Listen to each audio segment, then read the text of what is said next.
मेरे प्यारे students, UP triple S C Lekhpal examination 2026 successfully complete हो गया है। आशा करता हूँ कि तुम सबका अच्छा एग्जाम गया होगा। कमेंट में मेंशन करना कि कैसा गया, कितने तुमने अटेम्प्ट किए। और पेपर बहुत ही बैलेंस था, अच्छे लेवल का था। और स्पेशली जो फिफ्थ ऑप्शन इंट्रोड्यूस किया, इनमें से कोई नहीं, उसकी वजह से कुछ सवालों में ज़रूर अटके हो सकते हो।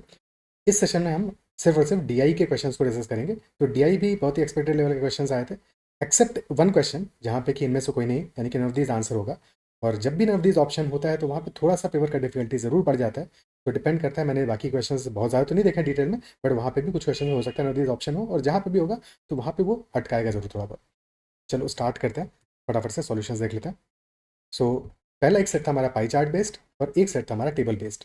पाई चार्ट में आया था भारत बॉन्ड्स के लिए प्राप्त अंशदान हमें गिवन है, परसेंटेज वैल्यूज गिवन है। बैंक के लिए, कंपनियों के लिए, एनआरआई, एनएफ और FII, pension fund and public. पहला सवाल था, यदि एफआईआई द्वारा कोई योगदान रुपये 33,000 करोड़ है तो एनआईआई और बैंक द्वारा भारत बॉन्ड्स में अंशदान के लिए दी गई योगदान राशि क्या होगी। ठीक है, एफआईआई का योगदान है 33,000 करोड़।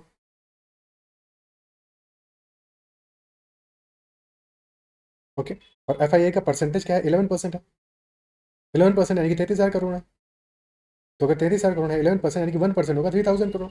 और पूछ रहा है एनआरआई और बैंक द्वारा भारत बॉन्ड्स में अंशदान। तो एनआरआई का है 33% और बैंक का है 4%, यानी कि टोटल हो गया 37%।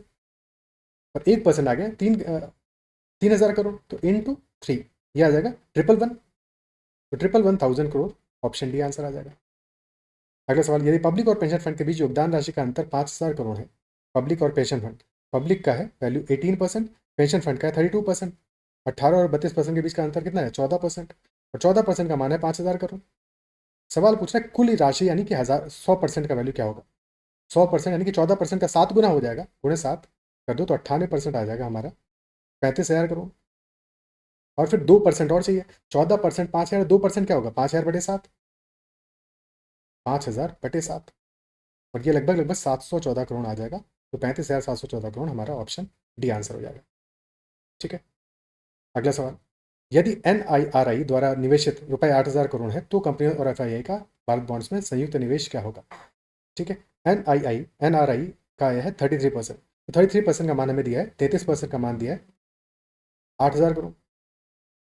और सवाल पूछ रहा है कंपनी और एफआईआई, कंपनियों का है 2% और एफआईआई का 11%। तो 11+2 यानी कि 13% का मान पूछ रहा है सवाल हमसे। तो 13/33 गुणे 8,000, 13×8 = 104, 104 फॉलोड बाई 3 0/33। ठीक है, 33 या 99, फिर बचा 5, फिर एक बार गया 170 बचा। तो लगभग लगभग 3,150 के आसपास, यानी कि ऑप्शन ई आंसर आएगा, क्योंकि ऑप्शन ए हमारा 3051 है और ये वैल्यू हमारा आएगा 3151.51, रफली ऐसा वैल्यू आएगा। तो ऑप्शन ई आंसर होगा क्लियरली, ऑप्शन ए यहाँ पे आंसर नहीं होगा। और कई लोगों के साथ शायद ये गलती हुआ कि उन्होंने ऑप्शन ए मार्क कर दिया होगा। ऐसा पॉसिबल हो सकता है कि जैसे ही तुमने देखा होगा कि अंदाजन 3 के आसपास आ रहा है। ठीक है, अगर A B C D 4 option होते तो वहाँ पे डेफिनेटली हम इतना ही करते हैं।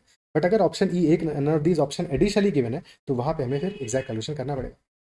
अगला सवाल, यदि कुल निवेश 55,000 करोड़ है तो पेंशन फंड और पब्लिक द्वारा संयुक्त निवेश क्या होगा। कुल हो गया 55,000 करोड़, पेंशन फंड और पब्लिक। तो पेंशन और पब्लिक का मिला के हो रहा है 50%, यानी कि हाफ ऑफ 55,000 करोड़। तो that will be 27,500, option C. ठीक, ऑप्शन सी आंसर हो जाएगा। अगला सवाल, यदि कुल अंशदान रुपये 55,000 करोड़ है तो एनआरआई और पब्लिक द्वारा निवेशित राशि के बीच का अंतर, एनआरआई और पब्लिक। तो पब्लिक का है 18% और एनआरआई का 33%, तो अंतर आ रहा है 15% का।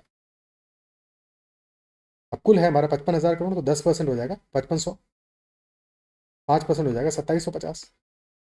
तो 15% आ जाएगा 5,500 + 2,750, यानी कि 8,250 करोड़ रुपए, ऑप्शन ए। ये तो हो गया पहला सेट। सेकंड सेट की बात करते हैं। सेकंड सेट हमारा है, एक दी गई तालिका में विभिन्न नगरों में रहने वाले स्नातकों और स्नातकोत्तरों के आंकड़े का हमें डेटा गिवन है, 6 शहरों के लिए, A B C D E F. पहला सवाल है, नगर एफ में स्नातकों की संख्या उसी नगर में स्नातकोत्तरों की संख्या से कितने प्रतिशत अधिक है। एफ में स्नातकों की संख्या जो कि है हमारा 10,200, और कितना अधिक है, 8,000 से। तो 8,000 से 2,200 ज़्यादा है, 2,200 ज़्यादा है, परसेंटेज में निकालना है। ठीक है, तो 2,200/8,000, ये हो गया 22/80 गुणे 100, यानी 22 गुणे 5/4, 27.5। 110/4, 27.5%, ज़्यादा है। अगला सवाल, यदि सभी शहरों में स्नातकों और स्नातकोत्तरों की कुल संख्या में कितना अंतर होगा। कुल संख्या में अंतर कितना है। तो या तो अंतर अलग अलग निकाल लो शहरों का, बट अगर अलग अलग निकालोगे तो कहीं पे ग्रेजुएट ज़्यादा है, कहीं पे पोस्ट ग्रेजुएट ज़्यादा है, तो साइन के साथ में रखना पड़ेगा। ठीक है, प्लस और माइनस के साथ में रखना पड़ेगा। तो बेटर ये है कि सारे के सारे ग्रेजुएट ऐड कर लो और सारे के सारे फिर पोस्ट ग्रेजुएट हम एडिशनली ऐड कर लेंगे, अलग अलग उनको सेपरेटली ऐड कर लेते हैं। तो ग्रेजुएट कितने आएंगे, 24 16 40, 40,500, 60,700, 75,850, 75 और 22 हो गया हमारा 97,000, 98,100 और 10 108,300। और यहाँ पे माना रहा है 18 और 20 38,450, 38 16 54,700, 64,700, फिर 65,200, 65 और 18 83,200 और 8 91,200।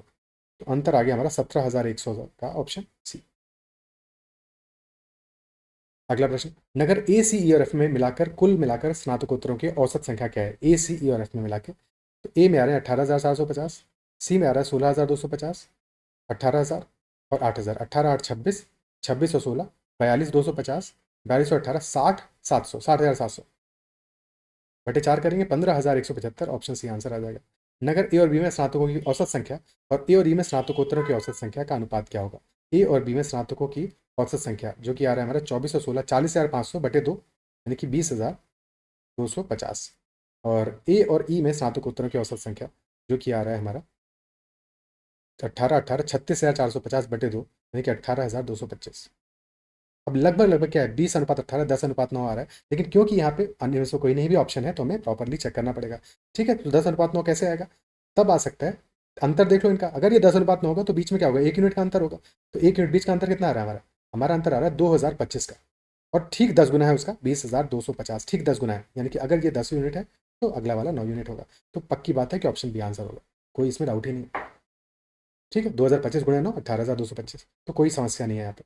ठीक है, अंतर को देख के हम डायरेक्टली पता लगा सकते थे, तो अंतर को देख के पता लगा लिया। और अगर अंतर हमारा 1 यूनिट है और पूरा आ रहा है 10 यूनिट, तो जाहिर सी बात है 10 -1 9 यूनिट होगा अगला वाला वैल्यू। नगर ए डी और एफ में मिलाकर स्नातकों और स्नातकोत्तरों की कुल संख्या कितनी है। ए डी और एफ स्नातकों और स्नातकोत्तरों की कुल संख्या, तो ए में आ रहा है 16 18 34,950, डी में 15 और 10 25,650,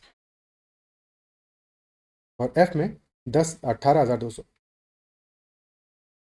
तो 34,950 प्लस 25,650, ये हो गया हमारा 35 plus 25 60,600 plus 18,000 78,800, option D answer आ जाएगा 78,800।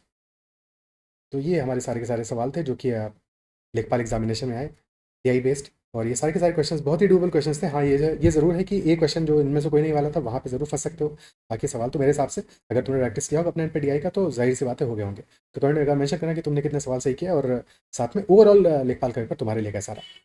ठीक है, बेस्ट ऑफ लक तुम्हारे रिजल्ट के लिए, और नए सेशन में। Bye bye, take care, keep learning.